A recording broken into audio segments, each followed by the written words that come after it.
Hello and welcome to New Filmmakers Los Angeles in partnership with Movie Maker magazine. My name is Danny De Lillo and we're here at the Cambridge Los Angeles show in West Hollywood, and I'm here with Mia Resella with her movie Shadow. Let's take a look at a clip.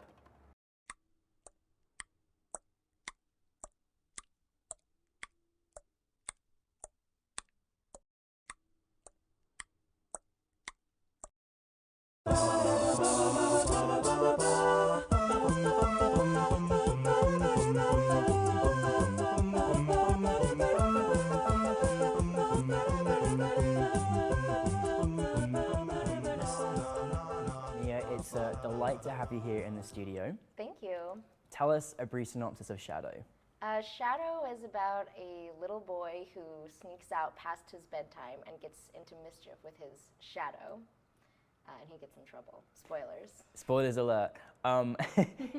It's such a cute story. Thank you. It really is, and I have said this to you before at our screening, but also I feel like I was that child, so thank you for making this film on a personal level. It was for you. Oh, thank you. It was based on your childhood. Lovely story. Where did you come up with the idea, Maya? I was inspired a lot by Peter Pan. Peter Pan, not only in the sense of never growing up and mischief and the interaction between being a child and being an adult, but also he does have a shadow in the books and movies that comes to life and causes even more, he's more mischievous than Pan actually. And so I sort of played with that in a somewhat more modern setting, I guess, in a different context. And then also thought about how children are constantly blamed for things that are, in their minds, not their faults. This is true, this is true. Yes. What's so incredible is you took on so many hats as well. I mean, you wrote the story, created it, and you animated it as well. That's incredible. It was a lot of work. It was a lot of drawing. It was done as part of the UCLA animation workshop, and it was my first animated film actually. Wow. And I went into that program to learn how to do all of those things, and their philosophy is one filmmaker, one film. So you have to do everything yourself. So you did everything yourself? Except for the music. Wow. So we're allowed to get help with the music. And luckily my good friend Brandon, who doesn't even do music, he's not really a composer, but he's just multi-talented. Was like, yeah, I'll compose something, and then compose something really amazing. And he was in the a cappella group at my school in my undergrad program.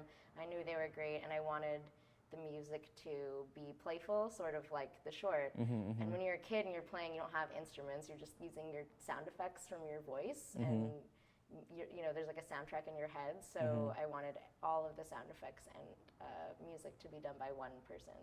So it was just two guys, like it was him and his friend. He composed it, and then he went and recorded all the vocals with his friend. So it was me, him, and his friend, and that was it. It was That's a lot amazing. Of work. It sounds like a lot of work, it was a lot. And I love the decision to make it in black and white as well. It just kind of, you know, I just felt like I was just really capturing the character and the story by sort of keeping it kind of light. Was that something you intentionally did to kind of, you know, find the purpose in the character? It might be one of those things where practicality was the inspiration for something that became a creative decision. So I had a very limited time to finish this short, but I wanted to, because I had to actually leave and go work in a live action short and come back to it. And so I had to come up with something that I knew I could deliver in the way that I wanted to deliver it in that time constraint. And I've never animated before, and I have done some art that is all black and white. I've done some zines and little booklets and art, and I've been obsessed with just black and white. So I thought, oh, that's in my style, I'll do that. I won't have to color it, it will be easy, you know, it'll be... And it's your style as well. Yeah, and so and it was my style anyways, so I tried to think of something that would be black and white, and like very stark differences. In my art, I also don't use any grayscale either, so it's just like black and white. Wow. So I tried to think of something in that, and then from that idea, based on practicality and technical restraints, I decided it should be for a purpose that it's black and white. And so the shadow thing kind of came from that too. Now you talked about, you know, obviously some of the challenges that you had. I think the fact that you've made this film, you know, pretty much all by yourself, which is incredible. after I learned how to do animation this way. What's it like after that work to then have your film selected for NewFilmmakers Los Angeles? Oh, it was so exciting. It was great because you're very isolated when you're doing everything yourself. And like, you know, animation isn't usually like, it's not usually one person. It's just for this program that, and for the sake of this film, it was very isolating. It's kind of buried in my room for a month, this drawing. So I'm so happy that it was able to be seen by other people and that other people like you are appreciating it and totally getting the message and relating to the kid. Because it's like, once you've spent so many hours on something, you sort of stop understanding what what it is for a second. Yeah. Yeah. Well, it's amazing in like 2 or 3 minutes you can capture what I remember as a child, where your mum's about to catch you doing something, and you get that sort of tense moment, oh my goodness, what's going to happen? And then there's a nice little interesting bit at the end where it sort of, you know, doesn't go how you expect it to go, which was really lovely as well. I want to tell everyone, but I won't. You've got to watch the film Shadow. Spoiler. So Mia, what is next for you?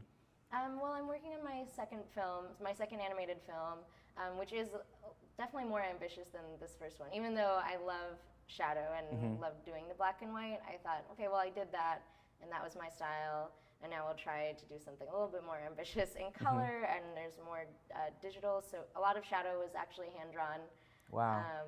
And this next one is going to be digital. It's still hand-drawn 2D, but digital, so I can have more fun with the stylistic parts of it.